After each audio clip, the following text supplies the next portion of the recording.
Hello, good people and college basketball enjoyers from around the world, probably around the country. But hello, welcome back to Blue Blooded. This is the second real formal episode. I am your host, Ryan Hammer. I have my producer extraordinaire, we call you, right? Big brother Adam next to me. Hello, Adam. Hello. Master of none, hands and everything. Okay, yeah, what he said. Yeah, well, I don't know, whatever. Anyways, today's topic, we're going to do a buy, sell, hold segment on a bunch of different teams and conferences and things in college basketball. We're also going to do news and notes around the nation and Q&A, of course. I'm a little slow today, I'm not going to lie. This is a morning episode. We're recording in the morning. I got my little iced latte right here. We did go to a concert last night, to be fair. Yeah, I'm a little hoarse. Little bit of a slog this morning. That's good. Did need a coffee, so forgive me for a second. Anyways, let's get right into it. News and notes around the nation. Not a ton to go over this week, but two big things. The Players Era Festival, they call it, right? The festival? Yep. They said this year they have 18 teams in the Players Era Festival, which is going to be a crazy slate. Awesome, super excited. And I will say, a little not in ink and writing yet, but we will be there, and I will be there. We'll be doing some fun stuff there in Vegas for the entire tournament. But Players Era Festival said that they're going to 32 teams next year in Feast Week, which is interesting. Like, there's a lot of pros and cons I take from that because, one, it's awesome. Like, Feast Week is about having the best slate possible, the best games possible, and this is going to give you the best games possible. It's literally going to be the closest thing to an NCAA tournament bracket in the month of November, which is crazy, and it will be fun in the moment, even though people think it's going to take away from the rest of Feast Week, which is the negative impact. It definitely does. You're seeing the impact on the Maui Invitational this year and the battle for Atlantis, but 32 teams. Let's focus on the bracket first. Like, it's going to be cool because it won't be a regular single elimination bracket. Like, even if it is single elimination, they'll have consolation games involved in it. I think they'll still go like group stage, round robin, World Cup style, like they're doing this year with 18 teams, but 32 teams could look different. Now, the latter effect on the rest of the country and the rest of the mid MTEs is interesting conversation because on one hand, yes, Maui's slate is not as good this year and it's not going to be as good next year and the battle for Atlantis. But on the other hand, I think it opens the opportunity for smaller schools, right? Because when you look at Maui and Battle for Atlantis, they're still going to have TV networks invested in them. They're still going to be getting media attention. So I think having schools like the VCUs and Richmonds and the A10 schools and the Mountain West and WCC schools and even the SoCon schools, like right. ETSU's behind me, which we'll get to, and Furman and whatever, like having schools like that have the opportunity to play in big tournaments, I think, is an underrated positive residual effect from this. I'm not going to sit here and paint it pretty like, oh, the tournaments will be fine. Like, it's not looking good for the rest of the tournaments because Players Era has taken over. So, look, I am as big of a Maui Invitational guy as you can find. To me, it's almost like the signal of the start of college basketball for those people who don't live and breathe it like we do every day. The Maui Invitational, the week of Thanksgiving, is always like, oh, yeah, college basketball is here. And so I think it's going to take a lot of the shine off of that. But ultimately, what I love about Feast Week, or what I loved previously about Feast Week, was really high-level basketball with really good teams. Yeah. We're really getting the same thing, just in a different format. There's a lot of people on Twitter and online being like, oh, Feast Week is dead. No, it's not. It's just different now. Feast Week, you want to feast during Feast Week, the feast is still here. Yeah. The bracket's going to be awesome. You're going to have 32 of the best teams in the country battling it out. Like, it's going to be unbelievable. I was going to say, from like a team perspective, this actually probably helps what you're going to get because you're guaranteed that those 32 teams are going to be extremely high quality. Yeah. Maui's usually like 6 really good teams, one team that shouldn't be there, and the Chaminade Swords. Shout out Chaminade. Well, they're back in it now, and now they're definitely back in it for good. But the point is, you're still getting what you want. Yeah. Yes, it won't be in Maui. Yes, there won't be a lot of Hawaiian shirts around in Vegas, probably. Shout out Bill Walton. Shout out Bill Walton. Maybe we'll do a Bill Walton memorial at the Players Era, which doesn't feel right, actually. No, Never mind. You can't We're not do going to do that. You know what? The Maui Invitational went out the way it should with Bill Walton. That's crazy. I know. It really is. But the Players Era, to your point, was it 6 teams last year, I think it was, or 8 maybe? It was 8 last year. It's 18 this year, 32 next year. That is just going to be, to your point, the premier MTE that you're going to get. Got it. Not to mention, there is publicly $1 million+ on the line here. Yeah, and NIL deals and everything going on. It's just how college sports and college basketball is taking a modern turn and everything. So anyway, I agree with you. MTEs are obviously going to fade out, let smaller teams in. I don't see this as a net loss at all for college basketball. It'll be good. You'll be able to learn, like, when you get to see VCU versus Akron and all these teams play each other early in the season, I think it'll teach you a lot. It'll tell you a lot about them for later in the year, too. I mentioned the ETSU jersey. I got to mention, shout out my coach, Brooks Savage at ETSU. Also, congrats on their third child. I got to tell him that was yesterday. He sent me a nice picture and said, we're in the trapezoid of excellence now, or something like that. Three-child gang. Coach Savage. Good luck. Yes. Anyways, ETSU jersey shipped straight from Johnson City, Tennessee, from ETSU program. Now, this is a message to all the coaches and all the college basketball programs out there. Look, he sent the jersey. It's here. If you want your jersey put in the studio and you want to get attention, you send it. It goes up right away. Awesome. I got this guy here 2 days ago. It's that simple. I know you're not a country music guy, Ryan, but do you know what the really famous song that calls out Johnson City, Tennessee is? Zero clue. It's Wagon Wheel. Really? From Johnson Rock City. me, mama, like a wagon. Yeah. That song. I know that song. Johnson City, Tennessee. Oh, sure. I got it. Yeah. Shout out ETSU. All right. Other news and notes. That was the second news and notes. Third one we're going to get into is Florida. Todd Golden, this isn't like very fresh news, but he said it again this week that Thomas Houck is going to be starting at the 3 this year for Florida, and then Ruben Chinulu at the 5, Alex Condon at the 4. That they're going big. Florida's going big, which I like the idea of that because I think Thomas Houck is developing a lot on the perimeter, and he's taken a big jump throughout the latter of the season and in their national title run. And it'll be interesting to see. I also don't think their guard group is as deep and as good as it was last year, obviously. When you have Will Richard and Elijah Martin that are strong, capable of playing up size-wise and positionally, that helps you. And then you obviously have Walter Clayton on the floor where Boogie Fland and Xavier Lee, and then throw in A.J. Brown and C.J. Ingram and whoever else is going to come in off the bench. I don't think you have enough defensive presence to play 3 of those guys together. So it makes a lot of sense what they're going to do. It's also their best players and best returners, right? You won a national championship. These 3 guys were basically all starters or starting caliber players. Why are you not going to start them next year? And if Thomas Houck can develop on the perimeter more, I think that's going to be a huge thing for Florida, and they're going to have different dynamic lineups to look at, so it'll be fun. Yeah, we've already talked a lot about Florida in this studio in the few weeks that we've been here, and I have a really strong feeling we're going to talk a lot more about them as the season gets closer to. Yeah. So shout out. Somewhere I got to be this season for sure. So, yeah. I mean, Gainesville is, and you got boys down there, so. Oh, I'm hoarse still. So the concert is really a drag. Really a drag on Ryan today. Yeah, we were out in Asbury Park at the Stone Pony. If you know, you know. Jersey Shore, you know, you know. Oh, my goodness. Good God. All right. Do I have to do the buy? No, we're good. We're fine. I can. We're fine. We're gonna get right into it. Buy, sell, hold going into the season. Now, I want to preface and say buy, sell, hold at their current value. Like correct. If you had we'll talk about that. Houston's not one of the teams we're gonna talk about, but if we said Houston, you're buying them as a national champion, basically. Yeah, they better win the national championship if you're buying that. That's expensive stock right there. So the other thing I'll say is all of these buy, sell, holds are for this season only, except one that will be very obvious. So we'll get into that. Don't know what you meant by that, but go ahead. Okay. Ready? Okay. Ready, Ryan? Buy, sell, hold the North Carolina Tar Heels. For this season, yeah. That's interesting. A lot of new faces. So you're buying them at top 25, or their shares at like top 25-ish value, I would say, is where consensus has them right now. I actually think they're going to be pretty decent. I think they'll be fine. They'll be a tournament team. I just don't know how you buy North Carolina, you buy a Hubert Davis team as a top 25 team, because that means you need them to be a top 10 to 15 team to return value later on in the season. I have no confidence. How can I have confidence in a Hubert Davis team, even though they're going to be good?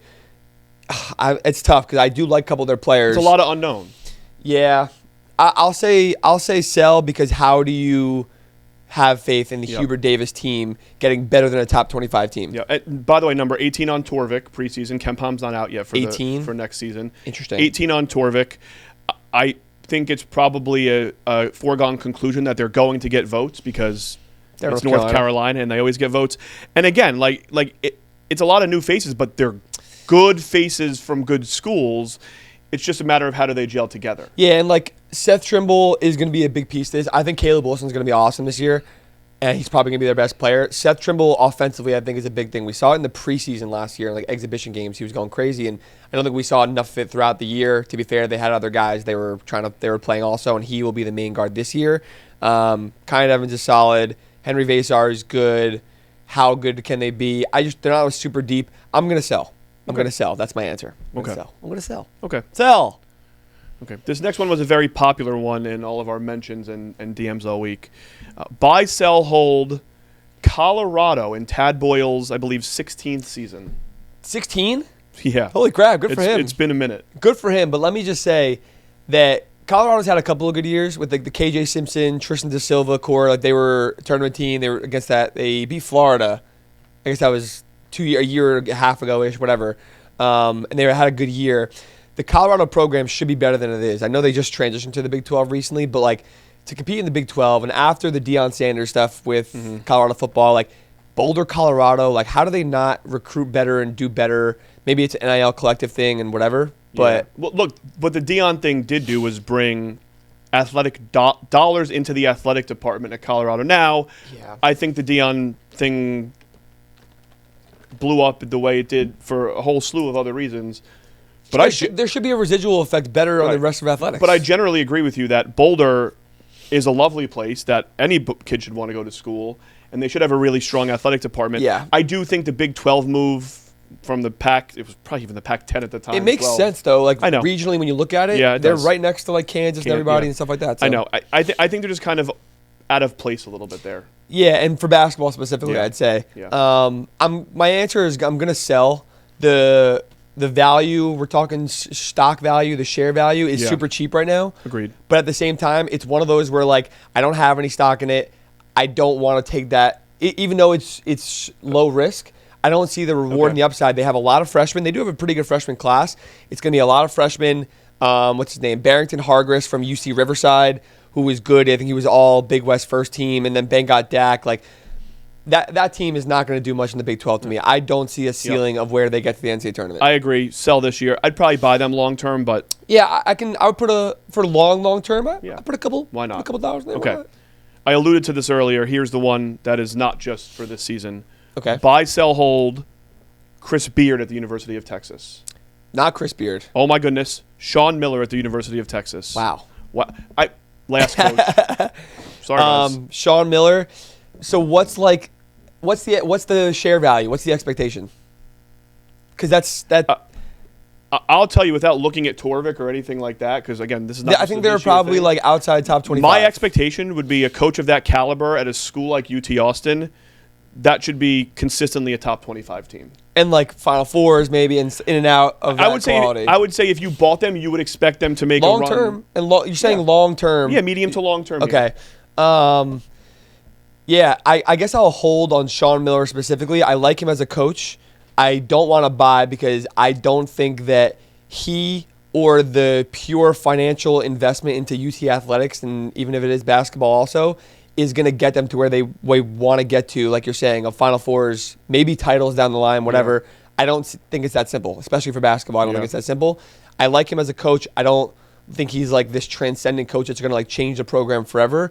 I don't think this team this year is going to be unbelievable. I think they could be good, and they could be one of those dark horses that rises up throughout the year as like a dark horse Final Four contender. But I don't like fall in love with it either way. So I guess I'll hold because selling I think would be stupid because Texas is in a better situation with him than they were with Rodney Terry beforehand. By the way, you want to talk about a school that every college kid should want to go to, that has athletic money, that should be good at basketball. It should be so easy. It should be so easy. KD's involved in the program all the time. Like, it should be easy. I can't imagine I was the only one that thought Shaka was going to crush it there. Yeah, so did I. Chris Beard, who I said before. I thought they were all going to succeed. Chris Beard was succeeding, but yeah. Yeah, okay, not the point. They should have won a national title that year. That was my pick. Oh, wow, really? They switched to Rodney Terry, and I thought they were going to win. They fit everything very well. I loved them that year. They were really good. Like Timmy Allen. Ooh. I think if you were to buy, to your point, though, I think if you were to buy a Sean Miller Texas program, you'd buy that more consistently. The more I think about it, the more I'm considering more to buy, purchase a couple shares. Holding, maybe. But thinking about it. Yeah, I'm a pondering. I'm a pondering. Okay. I'm buying. You're buying in? Just for the record. Yeah, you said this last time about like they have so much money they should be good. It's that simple. It's going to take a couple of years. Nope. NIL's obviously changing college athletics. This shouldn't be that hard at Texas. Yeah, Somebody's going to get it right there, and I think Sean Miller's a really good coach and a very sweaty coach. On to the next one. Okay, I'm going to throw the alley, and you're going to oop this one. Okay, I don't know what's coming. Buy, sell, or hold the Mountain West Conference. Oh. What's the meme where it's like the credit card where he's like looking around and he just like starts, he's like smacking the table. He's like, it's like, take my money, Take basically. my money. Purchased. We have stock. We're purchasing more. We're maxing out our portfolio in the Mountain West. But I want to go with caution here. You've been burned in the past. Well, that's not why. Well, That's true, though. Go through some of the teams like this year. Okay. The Mountain West, before they go through conference realignment. San Diego State, Boise State. They're going to have Utah State's going to be good again. New Mexico with Eric Olin and the UC San Diego style and staff. GCU is now in the Mountain West. Yeah. Colorado State. UNLV with Josh Pastner. The Mountain West is going to be awesome this year. We're going to get one really loaded year of Mountain West basketball. I will buy, but I will be selling mid-season. Because long term, if it's only for this season, I'm buying for sure because it's going to be a good league. They have 7 teams that I could see being tournament teams, not all 7 together, but 7 that could get in. I think long term, I'm buying now, and then when the conference starts to really rise in value and like their conference season starts to come around for them, and people start to realize like analytically they're being supported well and stuff, then I'm like, great, now I'm going to sell because next year the conference is losing everybody. Yep. I don't think. If there was a public market, the public market would resemble the long-term issues also. But this season, I'd buy long-term obvious sell. Traditionally, haven't performed great as a conference in the tournament, despite San Diego State being a very popular team. Yeah, you're right. So, by the way, you said it. We talked about this last week too. We're getting one kind of incredible year of Mountain West basketball here. Another great way to go. It is riding out in the sunset the correct way. And it won't be terrible afterwards. Like GCU is staying of course. For now. GCU is in the Mountain West. Like Nevada or a couple of teams are going to be in there, but it ain't going to be the same. Like San Diego State's a powerhouse. A year later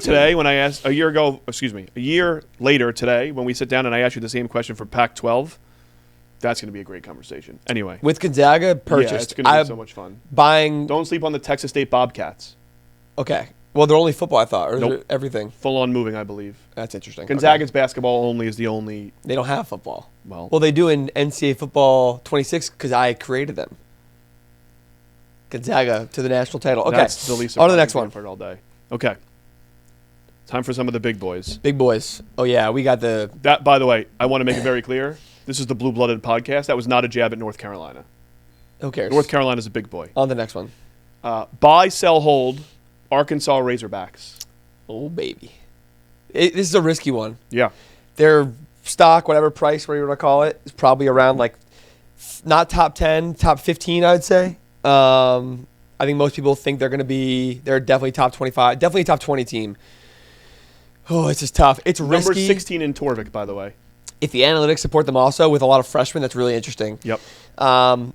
This is a risky one that I'm willing to purchase. Okay. I don't think Coach Cal is the greatest coach in the country, X's and O's wise. He hasn't been, especially of late. But I think they're going to be good this year, especially when you look at coaches and transfers. When they, in their second year at their new school, they tend to turn a little corner. Yeah. If they're going to turn a corner ever, it tends to be that year 2 and year 3. It's really interesting, though, because they don't have a lot of transfers coming in, and they don't have a lot of freshmen coming in. That's my point, though, is that like the couple of transfers they had, even though they weren't really transfers, they came from Kentucky. Right. But this is their second year there now. They have elite freshmen, which is what Coach Cal has succeeded with the most in his past and his career. So I think that's a huge piece. I think Darius Acuff is going to be awesome. Malik Thomas, DJ Wagner, I think will be actually decent this year. Trevor Brazile is still there. Like Carter Knox, their team is good. I know their team is good. Right. It's risky. I want to buy because I think it's worth the shot that they can be a top 10 team at some point in the year this year. Yeah, I'd rather buy them as elite sophomores at a new school than elite freshmen, right? Well, I think their freshmen are going to be their best players. Yeah. I think Darius Acuff is going to be the best player on the team. So, but in a good way, because if he's going to be that good, where he can command a Coach Cal team with DJ and Trevor Brazile and stuff like that, and Carter Knox, I think that says a lot about him. This is risky, and people usually think I'm a Cal hater, Arkansas and Kentucky hater. No, not at all. Yeah. I think people do hate. They think I am. I'm not at all. Coach Cal is awesome. Imagine hating Coach Cal. Yeah, guy's great. He's awesome. I'll buy risky. I'll buy. You gotta. What do they say about risking? I'm not a big stock trader, but I don't know. Risky get the biscuit. That's there you go. We'll go with that. There we go. Consider this a biscuit. You just alluded to this team, but buy, sell, hold. Mark Pope's Kentucky Wildcats. This is tougher to me. By the way, I'll say this too. Imagine hating Mark Pope. He's great. Fantastic. Yeah, Kentucky fans always get out on me. When I talk about Louisville, they get mad at me. But I can't talk about Louisville, You do love Well, they're great. Louisville. And They're Pat great. Kelsey, how do you hate him? Yeah.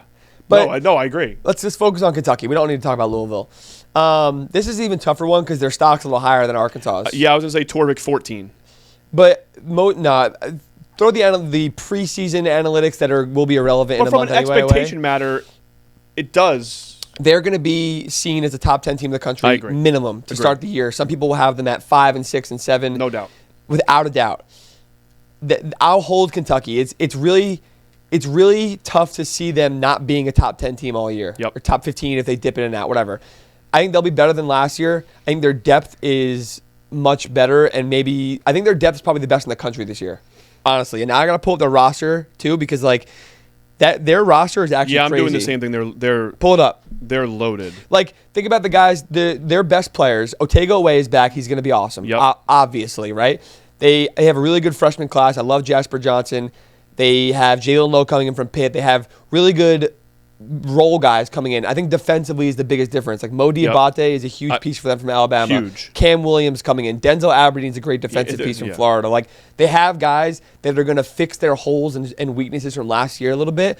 I'm almost talking myself into buying them, but buying them, again, is buying them hoping they win a national championship. Yeah. I don't know if they'll be able to do that. But I will definitely hold on Kentucky because I think they're going to be awesome this year. There's no way that Kentucky's not going to be This a is top kind of 10 like team. a quintessential, really athletic, play 9 guys, go really deep, score a lot of points Kentucky team. And I think the question's going to become, this is the question in this new era all the time of how fast are they going to gel together? But this team is crazy. And I haven't looked at their schedule. I wonder, are they? They're going to play loaded schedule. They're going to get thrown into the fire, I assume. So we're going to find out very quick what they're made of. I didn't even mention Jaden Quains and obviously Brandon Garrison. Dude, Yeah. you know what? They have size too.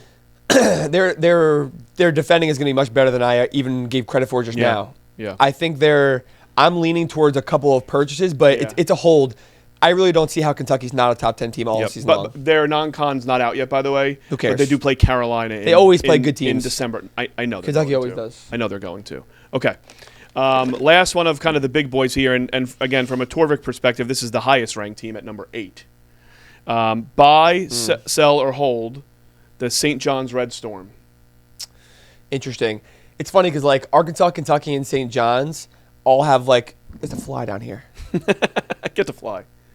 Get the fuck out of here. Arkansas, Kentucky, and St. John's all have an affiliation together in some capacity. I totally agree. Well, there's one capacity. It's Rick Pitino. Is it? Well, not Arkansas, yeah. but Cal. It's Cal and Pitino. Pitino. That's all it is. They just flip flop. Yeah, that's all it is.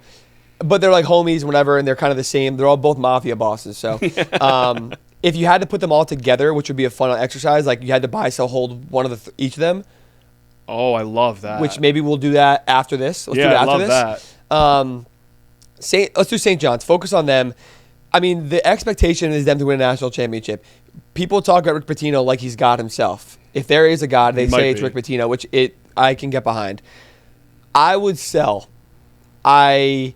St. John's, this is not an anti-St. John's thing. I love St. John's. I love Rick Pitino. You just set their expectation as winning a national title, so that's all. That's obviously. So, right, and I don't think they're going to win a national title. Their struggles last year, shooting the ball was terrible. They will be better shooting the ball this year. Yeah, Isaiah Sellers, Joseph Sannon, they will be better shooting the ball, but those two guys are the only real capable shooters. Bryce Hopkins with Zuby is going to be a problem. Dylan Mitchell coming in, they have really good players. They're going to be awesome. I just don't they're going to be, people think they should be the top 3 team in the country. Houston, Purdue, Florida, them. 4. Great, done. People say that. And I'm that's crazy to me. Yeah. That's crazy. I don't think they're going to be so good though. They're going to be great in the regular season. I don't think they're going to win a national championship. So I have to sell. They're going to feel, is this a fair statement? Maybe a little bit better shooting, but they're going to feel kind of the same as last year in a good way. Yeah, they're going to be miserable to play against. Miserable to play against. Defensively, they'll be amazing. I went to the Big East tournament last year. Oh, God. And I think they held, I forget who they played in the first round. It doesn't matter.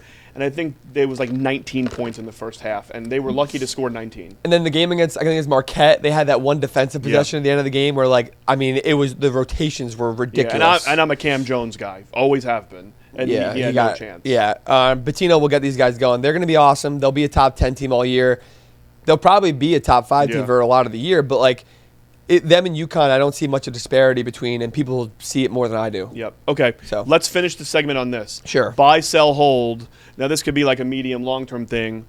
Mark Pope, John Calipari, Rick Pitino. Ooh, I mean, long-term is an easy answer. You have to buy Mark Pope because the other two won't be around as long. No argument there. But I also think the Kentucky program is kind of back on the upswing to where we expect them to be. I would buy Mark Pope. Yeah. I would. Pitino's only has a few years left. We know that.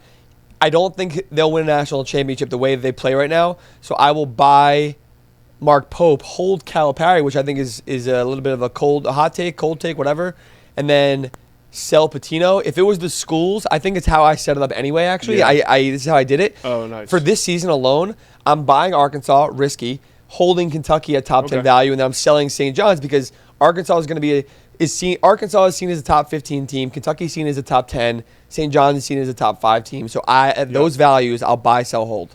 Okay. Based on strictly our distance away from St. John's, I will not be selling Rick Pitino. They might come to my house. I'm a little afraid of what the repercussions are. So I will buy Mark Pope. I will hold Rick Pitino. Plus, as long as he's at St. John's, they're going to be a top 5, 10, 15 team. They're amazing. Yeah. They're going to be a pain to play against. They're going to be fun. Like, it makes New York City so much fun. Yeah. When St. John's is good. Those games at MSG last year and were think about it. We haven't really ever seen that. It's been a long time since St. John's has been anything like this. I don't know. You're 8 years older than I am. I don't think you hit this either. But my lifetime, St. John's has been terrible until now. They were bad for my lifetime, too. Yeah, it's cool. So then just by default, I'm selling Calipari. It's more difficult for his people to get to me than it is. You shouldn't have said that. Yikes. They got the mafia. They got them the college basketball coach mafia. I think we might do a segment, or I'm going to do a YouTube video on like, what if college basketball coaches had regular jobs? What would they be? And he would be a bookie probably. Yeah. Or something like that. I think so too. All right, we're going to take a quick break real fast. Hear a word from our lovely sponsor, and we will be right back. This episode of Blue Blooded is brought to you by none other than Homefield Apparel, my favorite, my best friends, and the goated college apparel brand in the entire world and in the entire country. Right now, they just released their college football platinum boxes for the season. 45 of the best football programs and biggest football programs in the entire country. They got little footballs for tailgates, home field hoodies, extra heavyweight hoodies, which are so comfortable, really cool t-shirts. I got my big brother, his Maryland one, on the way right now. Go get yours today at homefieldapparel.com. To wrap up the buy, sell, hold segment, there are a few extra teams and a player that I am investing in, I want to buy. So like this season, this college basketball season, I am buying these teams. Go for it. I am buying Virginia. I think I've talked about them before. Publicly. Virginia's transfer portal class is wildly underrated. Like, unbelievably underrated. Before I even get into the players, Ryan Odom's an unbelievable coach. He's had success at UMBC, where he actually beat Virginia as the 16th seed, obviously, which is hilarious and ironic that he's their coach now. But he had success at VCU, but also Utah State before that. Their team is going to be awesome. Malik Thomas from San Francisco. They got Sam Lewis from Toledo. They have Jakari White, who's awesome from North Dakota State. Like, their team is going to be very, very good this year.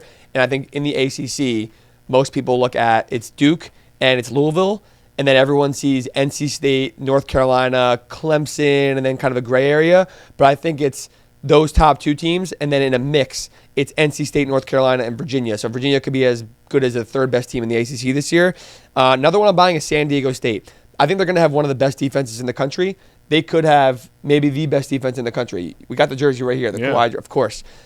They could have the best defense in the country. I really think that. They're going to have some of the most continuity in all of college basketball this year. They're going to return like 63% of their minutes is the projection on Torvik right now. Miles Bird, I think offensively taking another leap is what is going to unleash this team's ceiling. But returning Reese Waters, Magoon Gawath, who's one of the best, if not the best shot blocker in the entire country, like 3 blocks a game last year. They're going to be very, very good. Brian Dutcher's an awesome coach. They are for sure a top 25 team to me, if not a top 15 team. Are you worried about scoring for them at all? A little bit, but that's my point about Miles Bird. Reese Waters is solid. They have a couple of other guys they brought in that are like decent scorers, but it's dependent on Miles Bird taking another offensive leap, which we saw last year at times. We saw in the players era, like I forget who they were playing. He looked really good at times, and he went through the draft process. I thought he was actually going to stay in the draft, but I'm happy he's back. He could have a huge fourth year this year for San Diego State. So I think San Diego State's like a top 15 team in the country. Texas Tech, I've talked about enough, honestly, but yeah. Texas Tech's being seen as a top 10 team. They should be seen as a top 4 or 5 team right now. Like JT Toppin and Christian Anderson is going to be one of the best duos in the entire country this year. Both first-round picks to me. Yeah. And then they have a bunch of shooters around them, LaJuan Watts, and a bunch of dudes who can just get to it. So the way that Grant McCassin likes to play, their team is fit so well to do that. I think Washington, I would buy some shares in Washington also because they have a great freshman class coming in, Hannes Steinbach and J.J. Mandequit. They also have really, really impactful transfers. Wesley Yates on the boomerang, Desmond Cloud coming in, and a couple of other really good pieces. Danny Sprinkle's the man, too, so that helps. Danny Sprinkle, great coach. Washington at a cheap price in the Big Ten. I would like to purchase a little bit because I think they could be a sneaky tournament team. And then I will also buy Rob Wright, new point guard at BYU. He had a great season at Baylor last year, especially the second half of the year, and also like playing in a Kevin Young offense as the point guard with AJ DeBansa on one wing and Richie Saunders on the other wing. I couldn't think of a better situation for him to succeed. So nice. I really only have one to add here. I'm a Big Ten guy, and my job is just going to be to bring Big Ten into this podcast as much as we can. You just did it with Washington. I'm going to buy Michigan, and I recognize that the price is already pretty high there. Look, I think Purdue is the class of the Big Ten. They have the best team on paper. They are returning 2 first-team All-Americans, potentially. That is how good Purdue is. So I realize my next sentence is going to is not the favorite to happen. I think Michigan will win the Big Ten this year. They have to do that for you to get any return on value, and they have to be like a Final Four team. Yeah. They could be. They're going to be awesome. They're going to be. Their shooting could be a problem. Their shooting could be a problem, but like they brought in so many great names. They bring in Trey McKinney, might be their best shooter, but he's not going to play that much. He'll play. He's going to play a lot. But they have Yaxel, they have Maurer, they have Roddy Gale, they have Elliot Cadeau. Like they're bringing in all these dudes. I do wonder how it's going to fit together. But my bet on them is that by the end of the year, they are the best team in the Big Ten. That's fair. They might not win the Big Ten title. You know, that's like a ridiculous thing. That's probably anyway. a better way to say it, is that I am buying Michigan in March. Gotcha. Now. Interesting. Okay. I don't hate that. It's hard to go against that. The stock price too expensive for me. Sure. Too expensive for me. Yeah, I hear that. I would sell and invest elsewhere, but I can't. I hear what you're saying. Okay. I hear what you're saying. All right, on to Q&A, our favorite part of the week. Please, by the way, if you have questions, keep them coming. Instagram, Twitter, TikTok, you name it. At Ryan or at I, we'll see it. Every Friday, or usually every Friday, I'll go on the stories and I'll put up stuff. We'll have it on there on Twitter and Instagram. A tweet for replies and Instagram story for questions, whatever the sticker is called on the Instagram stories. But you can answer every Friday for Sunday's recording for Monday's episode. Q&A. I like to do it every single week. It's what I built my YouTube presence on. So I very much appreciate that, and I love the feedback and what you guys are kind of giving into the episode. So cool. The first one seems very fitting for what we've already talked about in this episode. Okay. This is from College Hoops Outlet on Instagram, and it is very simply power-rank the top of the Mountain West Conference. Interesting. I'm going to pull up the teams also. I know the teams. San Diego State is obviously one. Okay.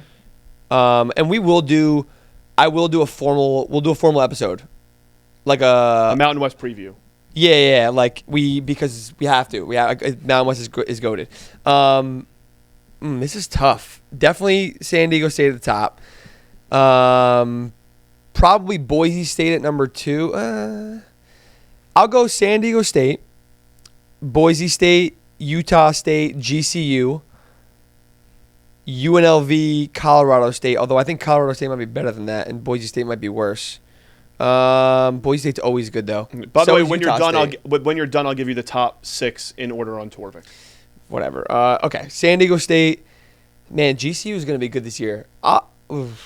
San Diego State, Boise State, Utah State, GCU, UNLV, Colorado State. Did I leave anyone out? That's pretty good. By the way, Torvik, San Diego State, Boise State, Utah State, UNLV, Grand Canyon, Colorado State. Yeah, it's a.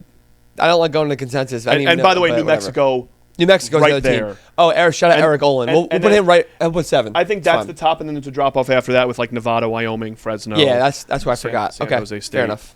Air Force to round it out, if you were curious. Rip. Okay, thanks for the question. Air Force has been bad for so long. This question comes from your guy, Dylan Terpstra. who is not a Terp, despite his last name. Michigan State Very guy. disappointing in that. Sparty. On Instagram. He wants to know, who is your Big Ten Freshman of the Year? And he did add in, and why is it Caden Mingo? I know he loves Caden Mingo. He's probably right, because when you look at just like overall the top recruits in coming into the Big Ten and who's the most college ready and also who's going to have the biggest role, Penn State ain't going to be that good, I don't think. So Caden Mingo should have the best opportunity. Not to toot Maryland Torn more. I know like they come up every episode, whatever, but like Darius Adams will 100% be one of the best freshmen in the Big Ten. And he's going to have a huge role on a Maryland team that needs a scorer. Yeah, he's a $120, so he might be able to get to it like that. I don't know who I lean out of the two. I think the team success has less value for freshman awards because depending on the output, but it'll help Darius Adams, obviously. Trey McKinney, we mentioned before, in Michigan. I don't think he'll win it because Michigan's going to be really good, but he'll be in the conversation in some capacity as long as he plays enough. The usage might just not be there for him. And also, Elijah Arenas, by the way, probably would be the winner for the – I would choose him. Yeah. Obviously, if he was healthy, that sucks. But the role he would have, by the way, in Muss's offense this year is I'm thinking about anyone else. Like the MSU kids, I don't think – Izzo doesn't love to play like freshmen like that, and they're going to be good enough and with the upperclassmen where it won't be either of those kids. JJ Mandequit maybe at Washington or Hannes Steinbach. I don't know if Hannes is going to translate super quickly, but I do love his game. I love what I saw at FIBA. I think Washington's going to be good. JJ's got a lot of love from his... Lots of translation questions for Hannes. Yeah. Interesting. No, he's fine. Wesley Yates talking of JJ a lot at Washington, so I think Mandequit might be a good one.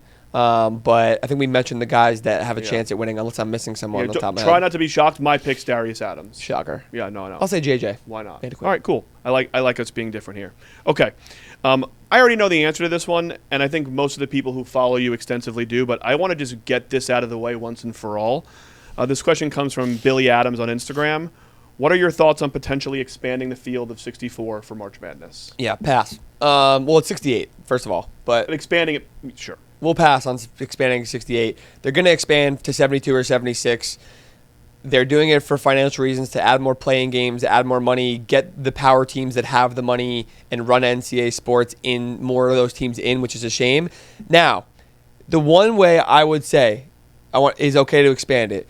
If they said we're going to 76 teams, but we are going to guarantee these X conferences, your conference tournament winner and your regular season winner a bid, then that'd be good. And that would be for like the Mountain West, the WCC, the A10, the AAC, even like consider Conference USA and the MVC. Like maybe it's those, and maybe like the SoCon also. I'm just like spitballing out who the leagues would be. Yep. I think that's the way that I would be okay with tournament expansion, because then you still might get one team from each conference, because like ETSU, whatever, like ETSU wins the regular season, they win the SoCon tournament, then great. It's only one bid from that league, and there's still 70 extra spots for the other teams. Right, so the bid stealers have impact, but it'll balance out that way. Yeah. I think if they were to expand the NCAA tournament, that's how I would be okay with it. Now, they're never going to do that because they don't want to see Furman and ETSU in. They don't want to see Murray State and Drake in. They don't want to do that, and that sucks. It's been a little refreshing to see the coaches and the media push back on it, because so much in college sports these days is how can we make more money, more games, more money, more games, more money. So to see the pushback and kind of like, we're good at 68 here, at least for now, is a really nice thing to see. They're gonna expand it they're gonna expand it for next season. After this year, they're gonna expand it to 72 or 76. The only way they don't is if like this year's March Madness is like the best tournament ever. Why not? So it needs to be. Why not this year? This last year was really good, though. Nice. All right, last question that you know about is from Twitter. This is a real handle. I didn't read this question, This by is the way, a real handle from 2005 LG Toyota Camry. So I guess a car asked this question. That's tough. But it is kind of about the conferences you just asked. How would you rank all of the multi-bid mid-major conferences for next season? So specifically Mountain West, WCC, A10, AAC. Interesting. You know what's funny? The AAC like probably gets perceived as one of the better ones, and especially a couple of years ago because of Memphis and it all, and a couple of teams in there. But Houston came from there too, technically. They did. UCF also. Yeah. A couple of teams did, but I'd say Mountain West is for this season. Yeah, this season. Yeah, this year. I'll go Mountain West. Ooh, this is tough because like the A10 is gonna have better quality at the top than the WCC will in depth. Gonzaga will be the best team out of all of them. But I like Dayton. I think Loyola is going to have a good year this year. I think St. Louis is going to be better this year. VCU is going to be good again. I'll go Mountain West. Ooh, this is really tough. I'll go Mountain West, WCC because of Gonzaga and St. Mary's inevitably. And I think San Francisco is going to be good. A10, very close call. And then AAC, dead last. Okay. All right, last question. This is one that we have not prepped before. On Instagram from BallBrainiac1 or BBallBrainiac1. That's my guy right there. Okay. No, you didn't know that. I did not know that. Sucker. See, look at that. He wants to know who you think are the best uniforms in college hoops. You can name a couple here. Oh, that's a crazy question. Yeah. The best uniforms in college hoops. My brain right away goes to Chapel Hill. They have to be mentioned. UNC jerseys are always so nice. The best. Maryland and Oregon are in there because it's Under Armour and Nike U, so they always have a plethora of options too. Especially Oregon. Oregon will wear like a white jersey with like pink on it, and like I'm thinking on the women's side also, their jerseys are so nice over there. Who else has like the Oregon court is ridiculous though. No, it's better now. They changed it. What do you mean? Okay. The trees are like it looks really nice. Okay. I'll take not the question. I take your word. It's the jerseys. I'm just saying. I wish I had time to think about this and do more research. I have an answer that might surprise you because I am a known hater of this school. Indiana's uniforms are amazing. This is red and white. It's not boring. about that though. It's the classicness, the way they don't touch it. It kind of spans time. It's like an Alabama football jersey or a Green Bay Packers football jersey. Indiana. Chapel Hill, by the way, was my first answer. It's an easy answer. The Indiana, they're red and white. They have a red jersey, have a white jersey. Remember this moment. No. They had that garbage Adidas jersey with the other Adidas. Yeah, but they had schools. the warm up pit, the candy cane. That's not pants. part of their jerseys. Yeah. The warm up jerseys are absolutely part of the jerseys. The question said the jerseys. Okay, well, shout out Indiana pinstripes. Pants aren't part of the jerseys. Other ones I can think of, Creighton always has good jerseys. Yeah. You like baby blue is what it is. Well, no, but they do a white, a dark blue, a black, a light blue. Yep. They do the pink thing also. Any other schools that I'm missing on the top of my head? Baylor usually has nice jerseys also. I like theirs. I like the green and yellow vibe they have a little bit. That's kind of off the top of my head. There's definitely. Nova has. I know Nova, Kevin Willard. Villanova, it's the baby blue again. I didn't say anything. But the way they do the navy with the light blue, it's kind of like what you're wearing now. Too. Yeah, it's kind of like what you're wearing now. Nova always has nice jerseys. By the way, shout out Brentford. Go Bees. Miami always has nice jerseys. Yeah, Miami. The other ones that I really like. Kansas State. Okay. The Kansas State light purple jersey is one of the best jerseys I've seen in all sports. You didn't even let me finish my sentence. Sorry. I was about to say. Sorry. The three schools that come to mind, or the four schools that come to mind for this was Syracuse, Illinois, Kansas State. All do like the dark gray sometimes. Illinois? Yeah, they do like the Cuse dark. does it. It's Nike. They do the dark gray, and then it pops with like the purple from Kansas State, the orange from Syracuse, the orange from Illinois. Those come to mind as like really cool alternate jerseys that you see out there too. My answer is Kansas State. Great. Those light purples are tough. They're so cool. They're so nice. They're tough. Marquise Noel be wearing that. They're tough. Okay, I'm Adam H. Hammer everywhere. You guys, people will follow us. He's Ryan Hammer 9 or 09. Yeah, thank you for watching. Listen, I love all the support here. We're just getting going. It's only the off season. You can always DM the Instagram and Twitter pages also if you want to send love or you have questions, you have concerns, you have ideas for edits and how to change things. I'm always open to feedback. I would love that. But seriously, appreciate all y'all for watching, especially if you're here at the end. It's like almost an hour in again. Thank you. It means a lot, and I am very excited for where this podcast is going to get. Guests are going to be coming on starting next week. I will not be here next week. Yeah, it might be the best episode ever. Damn. I'm just kidding. Guests will start coming on starting next week. Like, subscribe if you're on YouTube. Make sure you're following on Spotify. Give a 5-star review. I want to take over the pages. I'm starting to think of take over the pages when the college basketball season comes out. But again, appreciate y'all for being here. Hope you have a great week. I'll be back next Monday and tapping everywhere else. All right? Deuces. Peace.